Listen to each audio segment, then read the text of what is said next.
All right, what you see there is my old TTL cookbook, and you can tell it was really used. It's all taped together. It's written by Don Lancaster. Through the shortwave store, um, the woman that ran the shortwave store, her husband knew Don.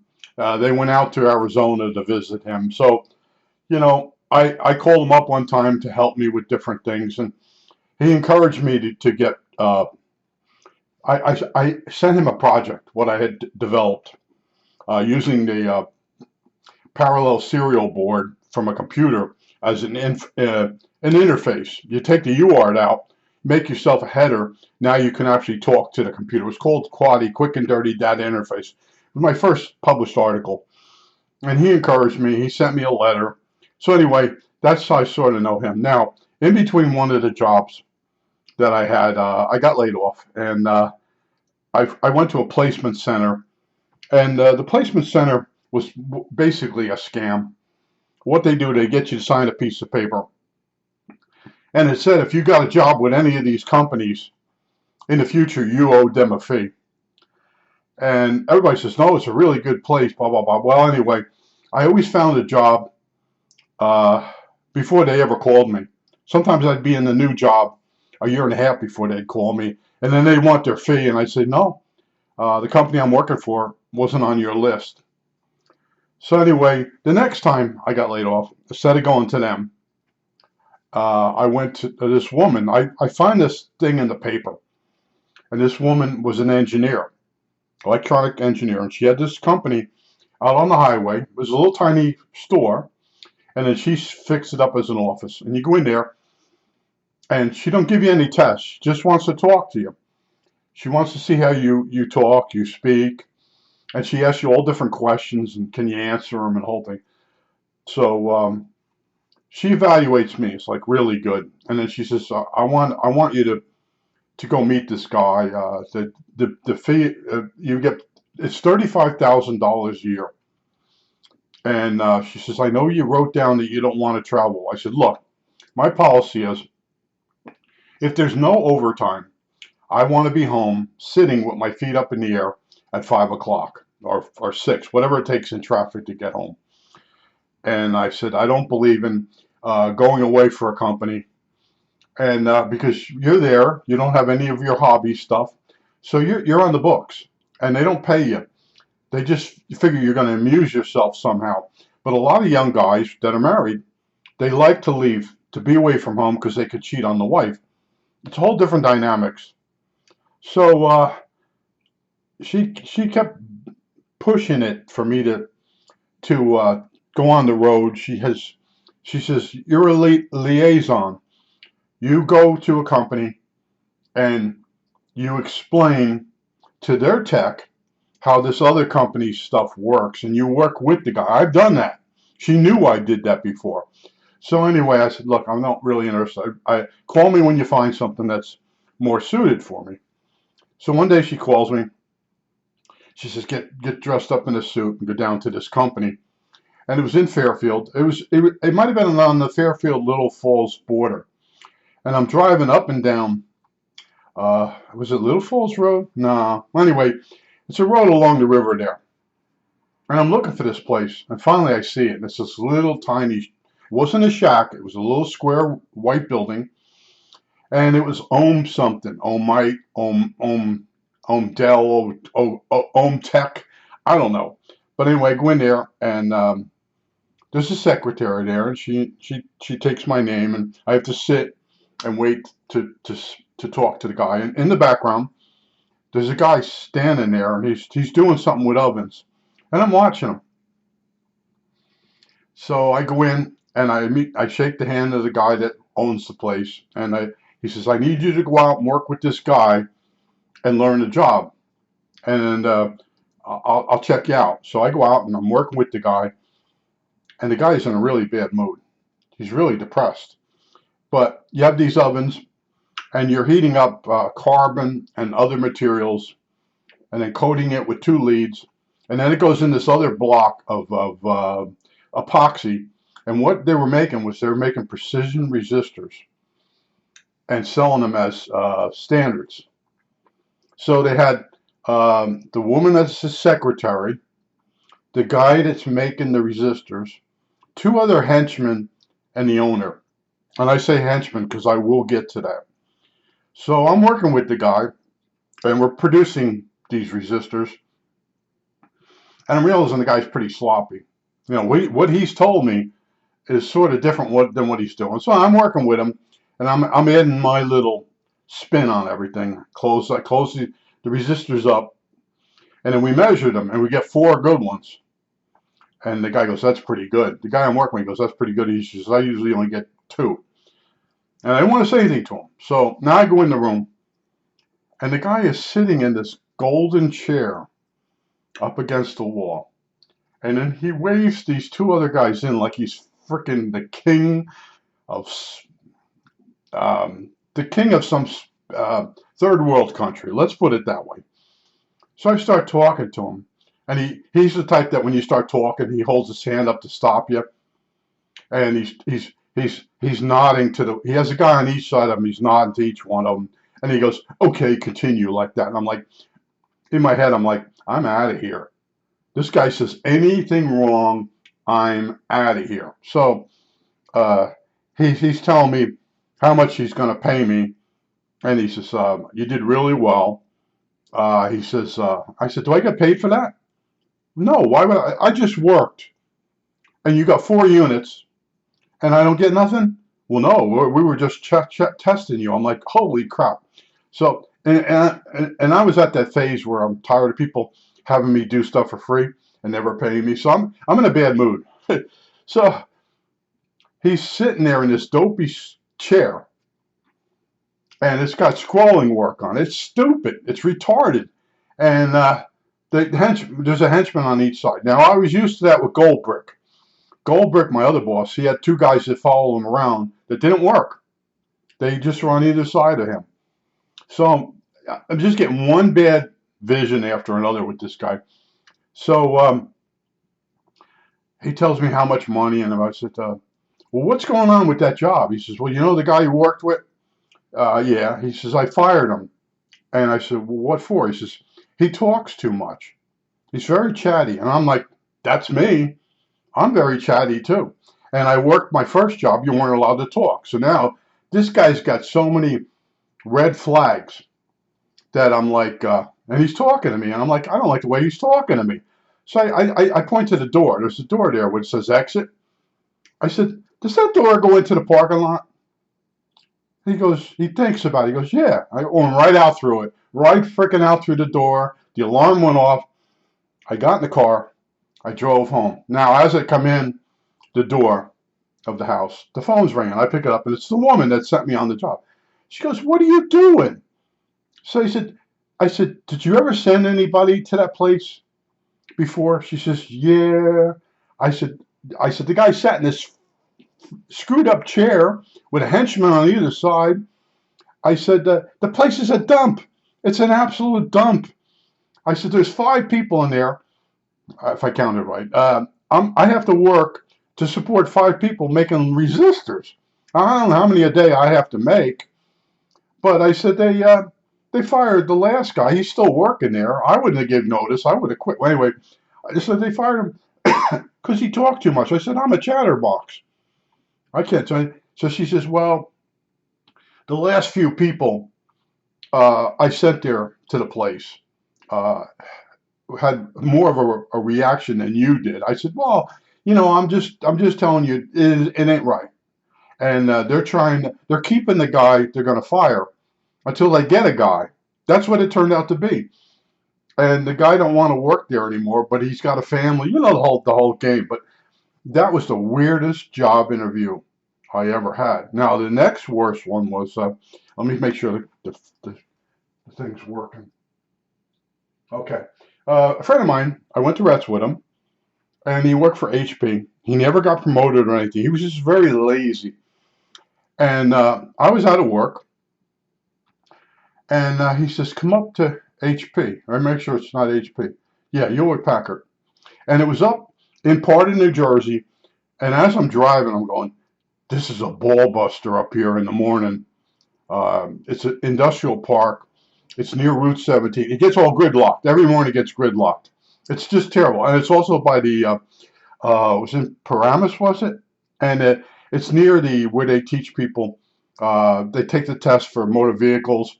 It's just got so much going on in a 2 block area. And I went up there once before for something else, and I got stuck in it. There was a surplus place up there. And I'm like, no way I want to really work here. So I told my friend I was going to show up there. I show up, this guy comes out, and he puts a paper in front of me. You know, I have to fill out all applications. I puts a paper down. He says, take this test. So the test consisted of a paragraph, and it says, the circuit has 2 transistors. One's a PNP, one's an NPN. It tells you what would be the emitter, resistor to ground, the B plus voltage, and you have to draw that circuit out. So page after page, I'm doing these circuits. Then the guy comes in, and he's going over each circuit with me. How does it work? What is it? And, you know, multi-vibrator, 1-shot. I know my circuits. So finally, he kept getting more and more schematics. I'm bringing them in. What's this circuit? Think about this. He's handing me circuits. I look at them. This is a basic blah, blah, blah circuit. And then he's like, show me the signal path. Show me the... He's going on and on and on.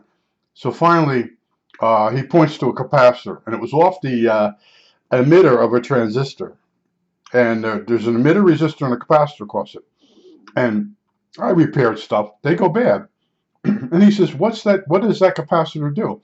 I said, I don't know. How do you not know that? He's going off on me. You better hit the books. And I said, look, dude, you've been testing me for over 3 hours.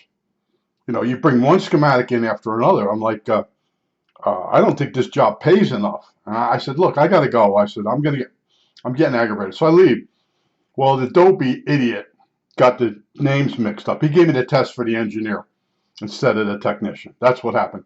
So they rescheduled it, and I called him up. I said, no, I don't want to have nothing to do with your company. And the guy goes, what? I said, that guy's in there? I said, I don't like his attitude. And my friend never got promoted there. He basically became very sick, nerves-wise. And I told him, I said, your job's doing it. No, I get the stomach. He was going to all these doctors. What it was, it finally ended up that his wife went to work, and he stayed home and worked on the house. It's a long story, but in other words, he would not believe me that his nerves were shot. After his dad died, he went. And I had the same sort of problem after my parents were gone. You lose your safety net, but you go for job interviews, and you get the damnedest thing. Now, I get this one, I see this thing in the paper. I call the guy. The guy's all excited. I go in there, I sit down, and he's showing me all these circuits. And what do you think this one does? And what does this section do? And I said, basically, you're building would be power supplies, but they're like inverters. You put 12 volts into the circuit, and it oscillates. It's got a coil in there, and it puts out like 15, minus 15, plus 15, plus 24, minus 24. And I'm going over all this stuff, and the guy's like totally amazed. He goes, you know, I've had engineers come in here. You're the first one that actually knows what the hell's going on with these circuits. And he showed me one of them. He says, we make these modules, and we make the circuit, and it's done on perf board, and a girl wires it up, and then they drop it in an epoxy. They put pins on the bottom of it, and it's very crude, but they're custom power supplies. And I knew what he was doing. And I'm in a trailer, and I'm alongside the river, the Passaic River, and I said, is this your main building? He goes, yeah. I said, this isn't any good. I said, that river comes up all the time. He goes, oh, yeah. He goes, when the river comes up, you have to come into work and help us move everything up the street to a warehouse. I'm like, I'm not going to do that kind of work. And I start mentioning the last place I worked and how screwed it up it was. And I'm like, you're doing the same thing here. And he was very nice to me, but he says, you know, he says, you have a really bad attitude. And I said, yes. I said, the last company I worked for laid 30-something people off, and it was horrible. And I stayed for a while, and then I actually told them what happened. There was a mentally ill guy putting the circuit boards away, and he would stack them up on your bench. and by stacking them, parts got broken, and nobody was left. The bosses got laid off. There was nobody left that could fire him. He had this certain amount of years. He was under a special program. But I came back from a meeting and I see him smirking. And then I look at my bench and he's got these real expensive circuit boards piled up. And I could tell you his name. I could tell you what a loser he was. But anyway, this guy goes, "You were real?" I said, "No." I said, "I went through hell." And I said, "Yeah, you're an engineer. You got a degree. You're designing these circuits, but you're really not designing. You're basically doing custom voltages. He changes a Zener diode and an output transistor." And he goes, "You understand?" I said, "I understand what you're doing." I said, and then he starts telling me about his family. He can't get a job. See, once you go over 50 in New Jersey, nobody wants you. And that's where he was. And I understood where he was at, and I understood where I was at. But he was like, "You really have an attitude." He goes, "You better." He goes to me. He says, I want to be honest with you." He goes, "The next interview you go to, uh, you should really practice staying calm." And I said, "Yeah." I said, "I think this is the last interview. I'm not getting into places I want to get into. They're going to take me a place that floods is going to take me. That's the. And I could have went back to probably back to Gordo's, but that place was really bad too. And the really good companies, uh, like Bell Labs and Hoffman LaRoche, I bumped into guys that worked there after I quit and went out and became a writer and did the CNC thing and mowing people's lawns, doing all kinds of stuff. I met two different people. That one that worked at Bell Labs, and they had a layoff, and Hoffman LaRoche, same thing. They gave people buyouts. And the guy from Hoffman LaRoche, I used to walk with him over in Nutley. And he basically said towards the end, they sent everything out to be done. And he really didn't do it. And somebody else was just telling me that the other day. I was talking to somebody, and the company, I asked him, and the guy says, "Yeah," he says, "they send everything out. He's not allowed to touch anything." And then he retired. He retired from there. Same with this other guy I walked with. He had enough years in and the stuff, and he you work every day and you sit there, and the box comes in with the item built by somebody else, and he would test it, and if something was wrong, he'd send it back, and he didn't want to do that. But it was so funny. You meet the person, you meet people that actually had the job you were trying to get. You thought was going to be the holy grail, and then at some point it became like crap, you know. But I just want to tell you that first place, the guy with this special chair sitting there with a guy on either side of him, and he's like the guy who uses the hand gestures like he's a freaking chief of some tribe, and he'd stop you, and then he would say something, and then he'd continue. I was like, "Dude, I ain't gonna work for you. Holy crap!" And I'm thinking in my mind, I'm like, "You're gonna deal with this guy every day." And then, like I said, I had to ask the question, like, that guy, what's going on? And, well, we just keep him until we find someone else. That poor bastard. And I'm like, you know what? I'm not going to be part of this. But they had me making those stupid things. Pay you? Why would we pay you? Well, when you make somebody do a job, and I was at that point where I had done so many things in my life that nobody paid me for. I was, what do they call it, loaded for bear. And it's just funny sometimes, and I would say a lot of times when I did get mad at something, it was after they did something to me, which you gotta pick your fights correctly. But it all worked out in the end. I know people that they're dead. The guys I work with are all dead. They didn't make retirement, because the job in electronics, it's so hard, and they're constantly making you work faster, like they're doing to the auto mechanics. We can't get a good auto mechanic. That's how it starts. We can't get a good auto mechanic. Then you find out they're not paying enough. Then they think the guy can move faster. And I watched the different videos of the guys. I quit. The guy says, "I quit." He says, "This is what they wanted me to do. This is what they wanted me to do." And years ago, when you repaired at a Chevy dealer, they had a book, and they would tell you, changing the brakes, doing the brakes. They had a time. And if you had special tooling you made, and you did it faster, that would help you with maybe the next job that was harder. And you get, well, anyway, that's gone. They changed the system, and they're telling you how fast you have to do it, and they've cut it down. So well, anyway, go watch these poor guys that stayed in the field, and a lot of places are just short repairmen. They don't have enough, and the stuff's getting harder and harder. And that's how electronics was. And then parts availability.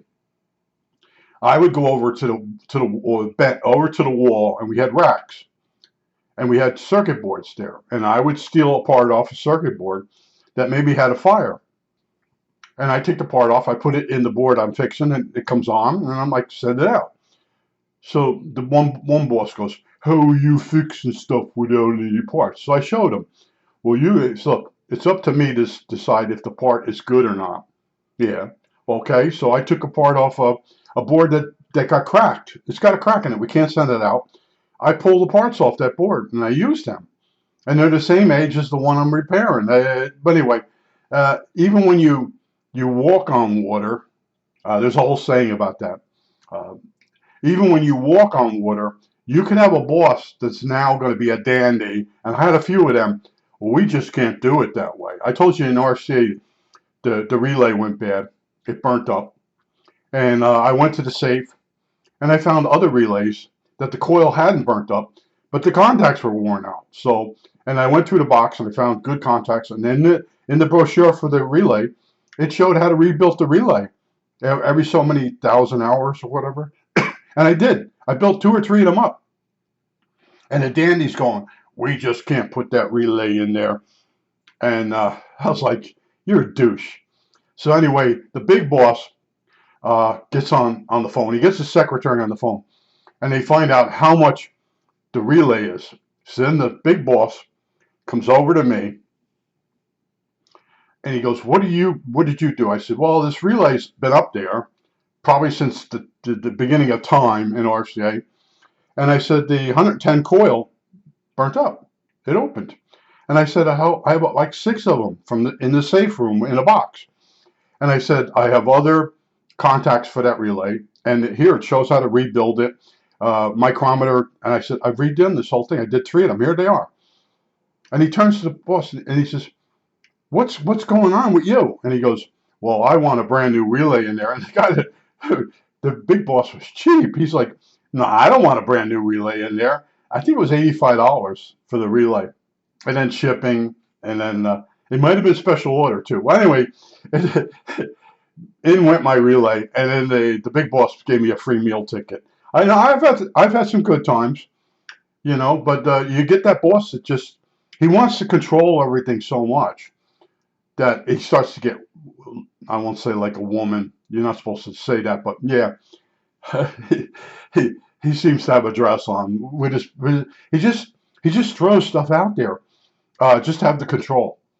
And after a while, I started to notice that. I'm like, I've gotten really good at repair, and that relay's been up in there since after World War II, and nobody cares what shape it looked in as long as it worked. And now I rebuild one. I want to put it in there. And we have to, it's like deep engineering. The freaking thing, the relay turned, in that case, it turned the B plus on and off on the tubes. It's got these cycling switches, timers, and they're long shafts with cams on it. And you could undo 2 screws on each cam and change the on and off time. And then, you would turn the tube on. When the tube come on, you would turn the filaments on first. And then the next cam would turn the B plus on. And then it would turn, then it would cycle on and off. And then a lot of the tubes, I think there were 6 GH8s. And they had so many of them in each tube, or each television in RCA. They actually had a full building just making 6 GH8s. And they would tell me the story. They were trying to get the price down on the tubes so they could make more profit, because televisions were dropping in price. So the one of the final sets they put out has a bunch of 6 GH8s, if I'm saying the right number. And they were crap. They had heater to cathode shorts. So as they're cycling on the rack, there's on the end of each rack, you got to remember there's like 300 tubes on each rack, and there's a white light, a regular light bulb sitting there, and you would click on, you'd hear it click, and it'll be on. You look and you see it's on. Now you got to run down there and start disconnecting to find the bad tube and write it up. And there's 300 tubes there. And the Joe next to me, he showed me the trick. What he would do is he would disconnect the filament voltage to each individual little rack, and then he would put the heater on and off manually with his hand. And as the filaments would get hot and they'd come up, that's when the light bulb would come on up above. So he learned how to find it. But sometimes you're doing it and you find two tubes, and then you get them written up, and you give it to you write it up, you give it to the girls, and the girls order you more. And you end up putting, if you had a bad tube, you get 10 more for each one. So you had 2 bad tubes, you get 20 tubes, and you're putting them up. And they just kept putting more and more tubes up to figure out the percentage of failure, and they would just allow that.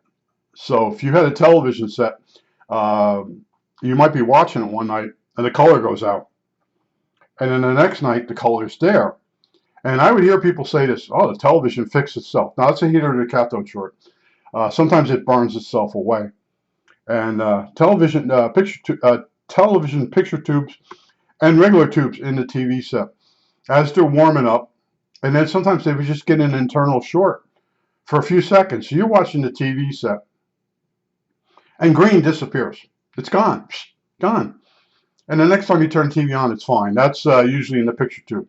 There's a short. And there were picture tube rejuvenator boxes that you could hook up to the TV set, and you up to the picture tube, and you could burn away those shorts.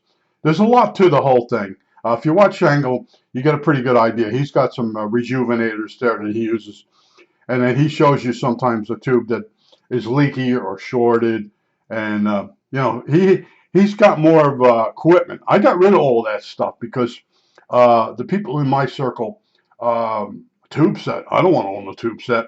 And I had 2 or 3 people through other people that wanted their TV to work forever. And it was a tube set.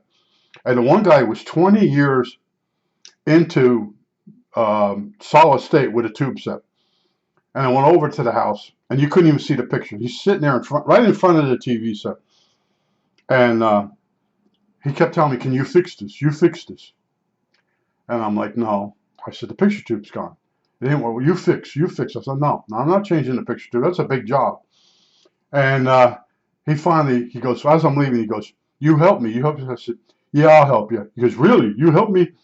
And I said, yeah, I'll come. When's garbage night? He goes, Tuesday. I'll come over here at garbage night, help you carry it out. And I must have been the last person he bothered. And he threw the TV out. Now he gets a new TV set, and he's telling everybody how great the picture is. Everybody else has the new set, but he just couldn't get rid of it. And then the one guy called me up one time. He kept getting the television fixed, and he calls me up, and it's a tube set, and we're 15 years out of tube sets. And he's going on. I'm making believe are you writing this down? Yeah, I'm writing this down. And he says, I want about $500 for the television set. I said, dude, the thing's worth $150 if you're lucky. No, I got to get back the money I put into it. I'm like, no. Well, I said, all right. I said, I'll run this around people and tell them. I hung the phone up. I was laughing. I could tell you his name. His mother was just as wacky too. The whole family. But anyway, he called me up a couple months later. Did you hear anything about the TV? And I'm like, nah. Everybody laughed when I said $500. They laughed and wouldn't talk about it. And I hung up. I never heard from them again. But I had people that would call me up, and they'd say, can you help me sell something? It was always a piece of crap, and they're trying to get money up for something else that don't work right. But life's a bitch. Now, let me see if this is still recording.